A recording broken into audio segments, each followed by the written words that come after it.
Hello, folks. Welcome back to 2007. We're at a Raw.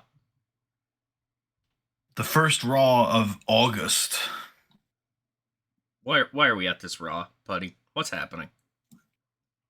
Well, why don't you explain how we've gotten here, and then I'll explain why we're here. Over the past number of months, we have seen. I don't even know what word to use. I want to say the degradation, but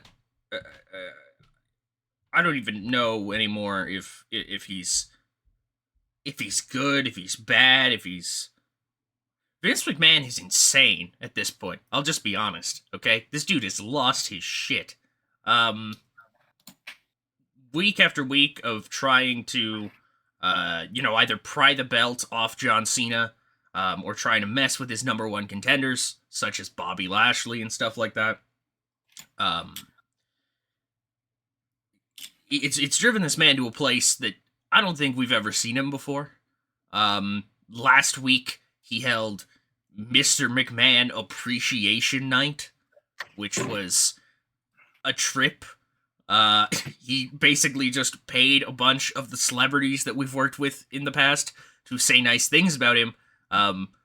But as we all saw, they don't have very many nice things to say about Vince at all, actually. And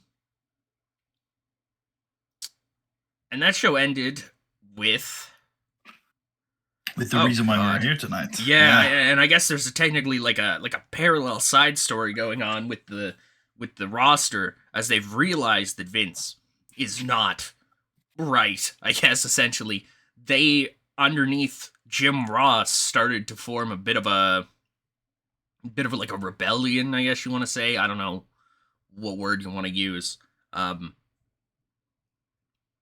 Essentially, that coup attempt, as it's kind of been referred to by Vince, was stomped out. They went toe-to-toe with Vince's boys and the by proxy new breed. And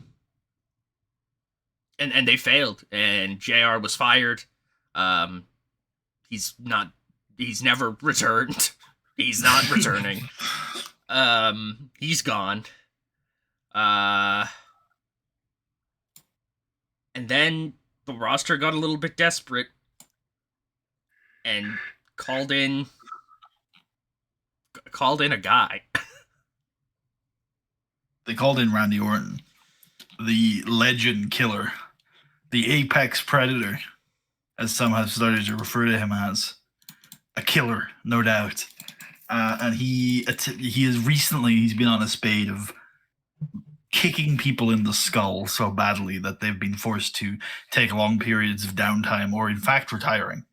We've seen this happen to Edge.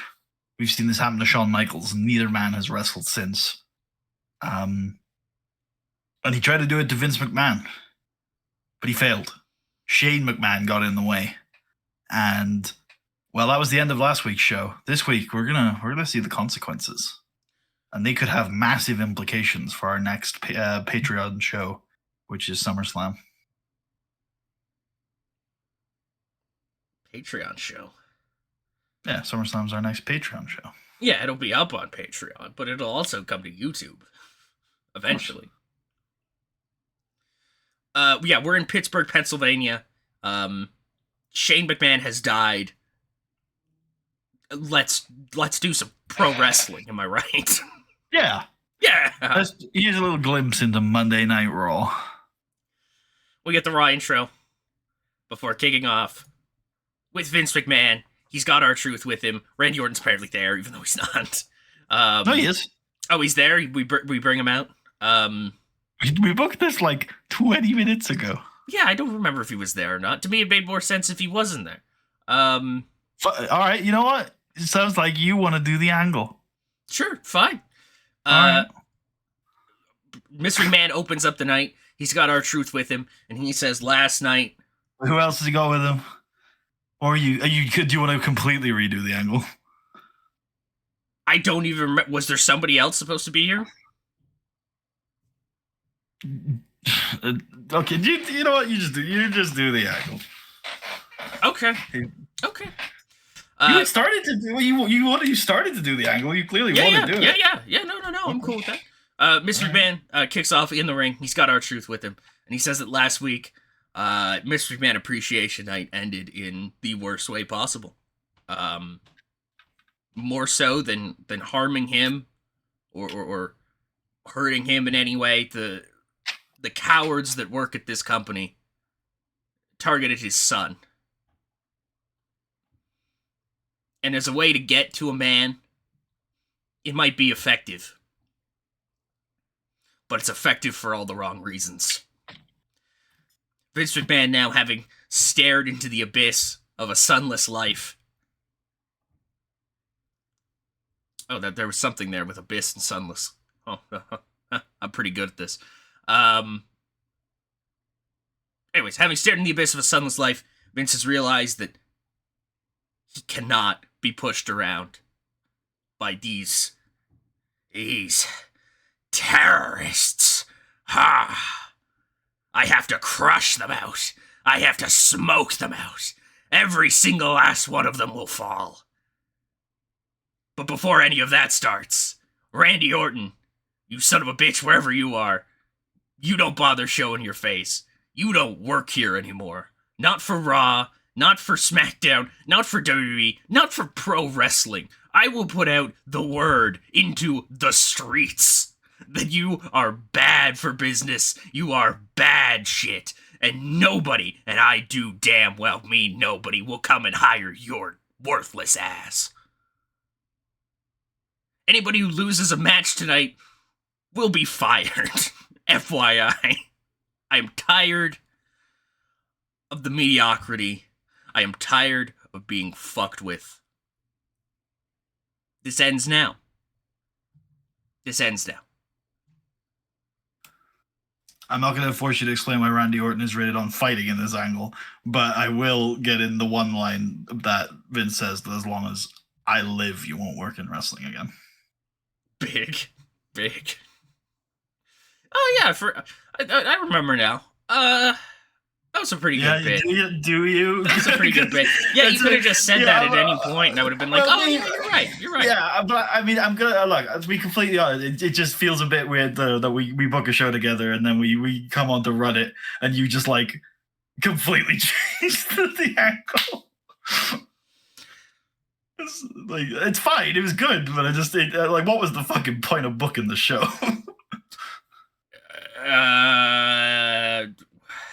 Okay. Yeah. Sure. I understand, but no, it's fair enough. No, it's fair enough. It's fair enough. Yeah. But crack on. Yeah. So Vince is taking Orton out of the company. He's fucking gone. He's never coming back. It's over. Backstage, John Cena is with William Regal, Charlie Haas, Cody Rhodes, and Ted DiBiase are there in the background. I don't know, drawing pictures or something, whatever children do. The adults discuss, and Cena's like, we got to go talk to him. Okay, he's Vince still somewhere under all that crazy stuff going on, right? He's still the guy who signed us to contracts. He pays us. He pays us. He cares. He cares about us. And William Regal's like, oh yeah, I don't know about that one. You might be on your own. I kind of sort of organized the whole Randy Orton thing, so I might need to get out of here now. And Charlie Haas is like, yeah, I mean, John, you're kind of on your own, right? You're doing your world champ lone wolf stuff. I get it, but I've got other people to think about. And he's like looking at he's looking at Cody and Ted. And he's like, I don't know if I can, make a stand here.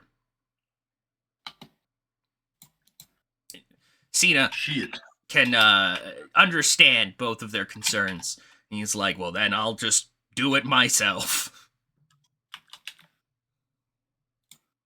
Yep. Yeah. What the hell, Triple H? Where did you go? What the fuck is happening? What is that? Ghost. Literally, I don't exist. So yeah, Trish Stratus talks to Triple H about about Saturday coming up. She's got a women's world title match against Melina. And she'd like Triple H to be in her corner. Triple H agrees. Because he hates Melina. Yep. He puts that over very hard. He hates Melina. Back out to the ramp. Masters and Nitro are making their way down to the ring. Mike Mizanin's got a microphone. And he's talking about how these two are the hottest talents in the company. The three of them together. Nitro and Masters, they're both going to be WWE champion in the future, no doubt. Him as well, probably. Maybe. You got anything else with this? No, good. Alright. Yep, we've got a tag team match here. It's the Hardy Boys taking on Eminem. And Eminem beats the Hardys. The Hardys are gone, Puddy. They're gone. They're fired. And they're fired. They look sad. We feel sad. Sadness. You don't seem sad. You know what? That's fair. That's fair. That's a fair statement. The Hardys only just came back. It's honestly because I can barely wrap my head around so much talent going so quickly. You know what I mean? There you go. Shane died. Orton been cut. The Hardys are gone. Regal may never come back because he organized the Orton thing. Who knows if Charlie will bring any of the DMLS stuff around again. It's getting rough. It's getting rough.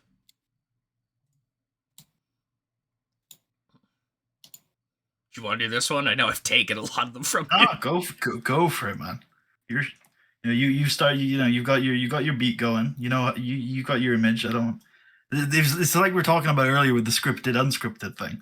I'm the scripted guy. I gotta let you take the reins because you've got the improv. So Vince is in his office. He's got R-Truth there with him. John Cena comes in and he's like, "Okay, we've got to talk.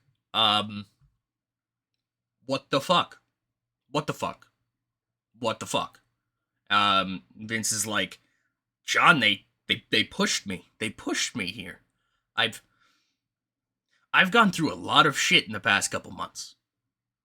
And you're part of that. You're very much a part of that. I have tried my damnedest to work with you, to help you, to get you to help me. None of that seems to work. You're not motivated by money. You're not motivated by fame. Quite frankly, John, you're illogical out of the two of us, but regardless, why are you here?" And Cena's like, "Vince, you gotta stop this, like, just entirely. Like, the vibes are fucked. I don't know if, like, half of this roster even plans to show up next week. You kind of just dropped the whole firing match thing on us here tonight. I don't know, dude. Like, you really think this is the best way to go about this? Like, legitimately?" And Vince can fire up a little bit and be like, "You're questioning me, goddammit. Yeah, you're just like all the others. All the goddamn wrestlers. They don't know shit about this business. They don't know nothing. They'd all die if it wasn't for me. I made John Cena. I made the WWE. I made Raw. I made SmackDown. I made..." That's the only shows I produced. Never mind. "I've made it all. And you've all come to leech off of me, to leech off of my fame and my fortune, and I... Get out of my goddamn office. Go. Get out of here." And Cena just kind of looks at Vince and he's like, "What the hell, man? What the hell has even happened here?" And he walks out, just sadly. "Oh, fuck Bobby Lashley too," Vince says. Cena's like, "Oh, okay. You could be a dick to me. Bobby Lashley has never done shit, alright? He followed you for ages. Like a year and a half. And finally, when it seemed like you were done with him, he broke away and started to do his own thing. And that made you angry for some reason, right? He can't do anything without you, Vince. Is that what it is, right? He can't succeed on his own? He has. He'll continue to do that. I wrestled him. He's very good at what he does. You can only keep him down for so long, Vince. Let's be real. Anyways, peace, dude. This is weird. Vince is left at his desk, and he's like, I should kill somebody else, he says. We get a vignette for some glamorous Amazonian woman.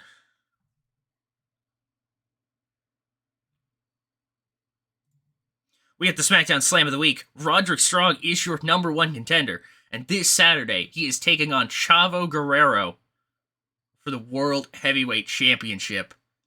We have received some word that on SmackDown, a big twist to this match is coming. General Manager Theodore Long has come up with some kind of idea. We'll see what that is when we get there. Maria's backstage with Crime Time. Maria's like, so, all this stuff that Eric Bischoff is doing, like, I don't think it's very good for the business. What do you guys think? And JTG and Chad are just like, yeah, I don't really know what's up with Vince. I mean, he's always been a weird guy, but it's real bad now. Like, somebody should like step in here or something. Just stop this, nip it in the bud before it gets too crazy. Because it's already getting pretty goddamn crazy. Like, I don't know, Maria. Just don't let him book you in any matches. Because just don't wrestle. Just don't wrestle, actually. We should all just avoid wrestling. This is the moment where we capitalize and Maria says, fuck you, I will wrestle. Throws down the microphone. Yeah, and GGG's like, what? No, what? How does that spite me?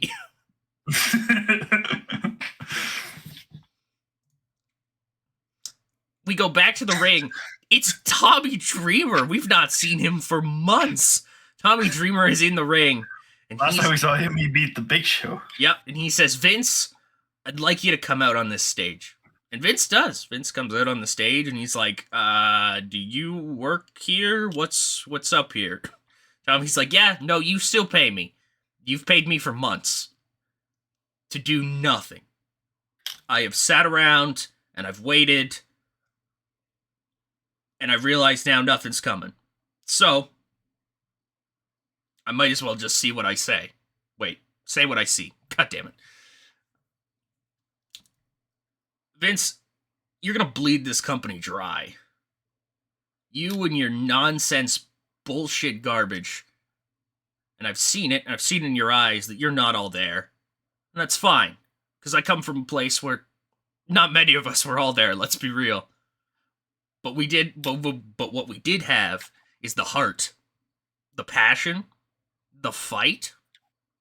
And I know you have the fight in you, but the heart is all... It's all gone cold, buddy. This place will go the way of ECW. I promise it will.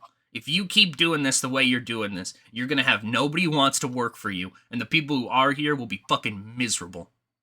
They'll come, they'll do their 9 to 5, and that'll be it. This place is more about just wrestling or working. It's a magical fucking place. Let's be real. This should be a good company. This should be the best place in the world to work. And it's not. It's because of one guy. Everything revolves around one guy. And that's you. Mr. Man is like, well, Tommy, I'm very sorry you feel that way. I'm going to kill you now, though. And the New Breed just appear and destroy this fucking guy. He is dead. We will never see Tommy Dreamer again. They fuck him up. Yeah.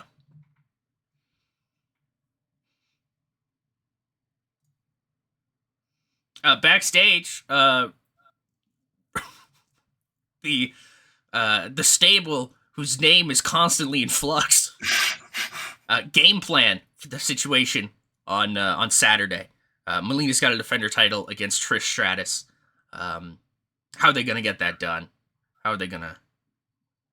How are they gonna stop Trish Stratus? Let's be real. Can Melina just do it on her own? Is she just that good at this point? Who knows? We'll find out.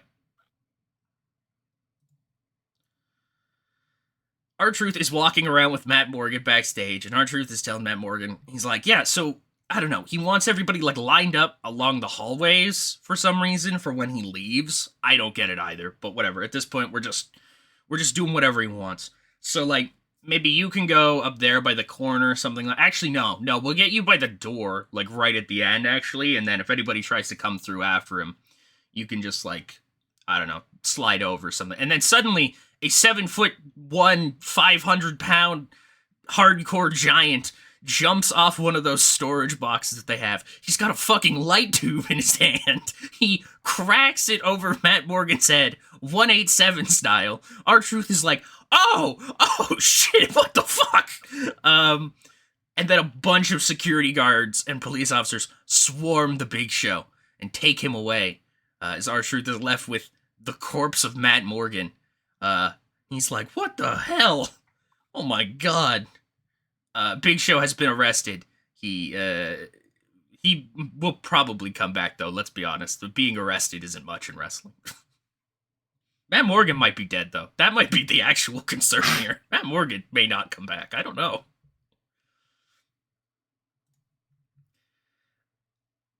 Puddy, this is the one thing I lack the cultural context to fully understand. It's the Vindaloo music video, but with the WWE roster. There you go, folks. I hope that means things to you. I thought they were fun. Good. Mr. McMahon is backstage. He's approaching Triple H. And he's like, you know, pal, me and you, we've had our disagreements, haven't we? Triple H is like, yeah. What's going on here, Vince? Vince is like, the way I see it, you're the last enemy I have left. I've taken out everybody else tonight. Now it's just you, Hunter. It's just you. Triple H is like, well, who's to say we even need to fight, Vince? Let's be real, okay? I get it. I can get up to some chicanery. Who's to say you don't get up to some chicanery either? What if we got up to chicanery together? That would be cool, wouldn't it? Huh? Vince thinks about it for a minute, and Triple H is like, come on, you know I can be a yes man just as much as the next guy. Come on, you put me in a little suit, I'll shave my head for you. Like, we'll act like nothing even happened. Come on, Vince. Come on, I'm your boy. You know I'm your boy. And Vince thinks about it, and he's like, you've kicked my ass a lot of times, actually. No, fuck you. I am getting rid of you. Getting rid of him? No, that's too much, Vince says. I don't want to get rid of you. You should be chained to this company just like me. But I want you as miserable as I am. The one thing that you want, those 2 world championships, you can't compete for either anymore. You're done. Anyways, have fun with that. He pats Triple H on the shoulder and Vince struts off. Triple H is like, oh. Fuck. Fuck my life. No. Yeah, basically. He's just like, damn it. Okay. This is fine. I definitely wouldn't have preferred just being fired or anything. Thank you for still paying me, I guess. Yeah.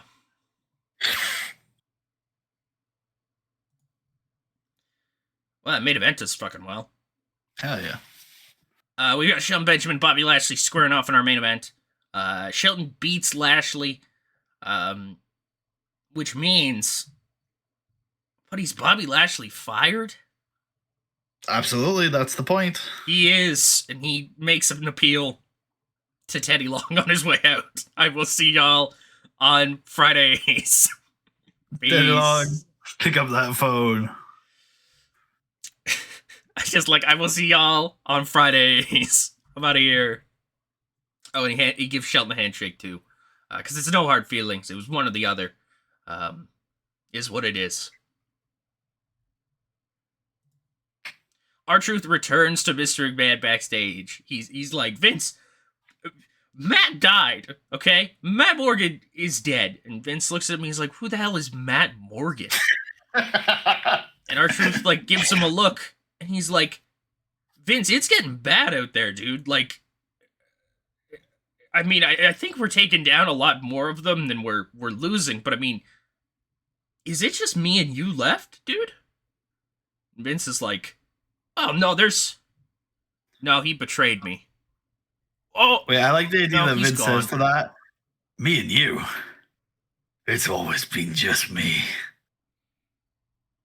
I'm the only one I can trust. Who's like, what? What the fuck are you talking about? Don't get me wrong. I appreciate you. I find you entertaining. But we're not the same.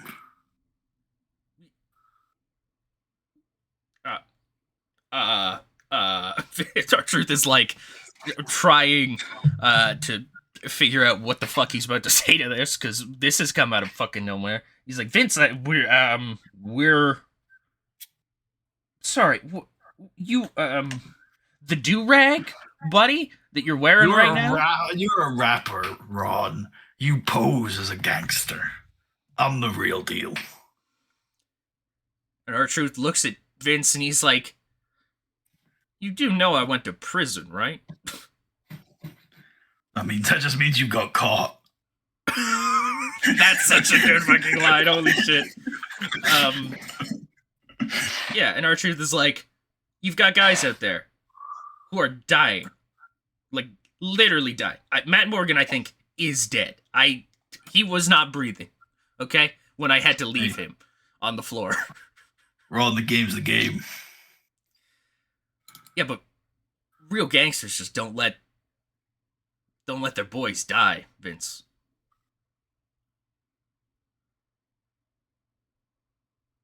You can't even respond to that. Listen, you were nothing before I came along. You were irrelevant. Everything that you have right now, you owe to me. And if you're not willing to be grateful for that, you can go back into that gutter of irrelevancy, and I'll find someone else to entertain me. R-Truth's eyes, he just kind of like looks down, and his eyes open, and he's like, what the fuck?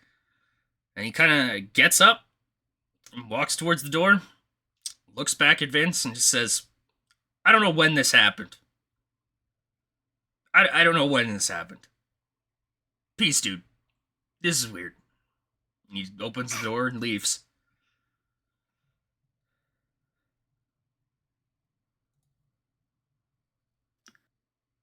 And Vince gets up from his desk. He's alone. And he takes off his do-rag. And he hangs it up. Yeah, hangs it up. Then puts on his non-work do-rag. He looks at the ECW championship. Yep, on the wall. He touches it for a second. He's like, puts a hand on it. Yeah. He puts I always win in the end. He puts on like a lighter coat because it's August in Pittsburgh, so he's still wearing a suit, but and he exits his office and we get shots around the arena, the babyface locker room, empty. The hallways, empty. The DVD realm, empty. Wait, what? The interview lounge, empty. The only person we see walking through these corridors is Vince McMahon. The Gregory Helms turns the corner and he's like, "Get me out! Get me out!" Yeah. Maybe Vince pauses as he realizes that there's like nobody left. He takes a deep breath and a little smile on his face. He nods. He keeps walking. He gets out to the parking lot and he's walking towards his limo, but then he pauses And he has a bit of a quizzical look around. And he kind of shakes his head. And he opens up the limo. He gets in. And then we get a shot of his foot, like, stepping back out of the limo underneath the door. Yep. But then he just gets his foot back in, closes the door. And we hear a rev as the limo starts up. And then suddenly, with no warning, the limo explodes into a burst of flames as Raw goes off the air. Copyright WWE 2007. Do not steal. There you go. What does any of that mean? You'll stick around to find out. We'll see you next time. You got anything to say, Puddy? I'm good. All right. Peace.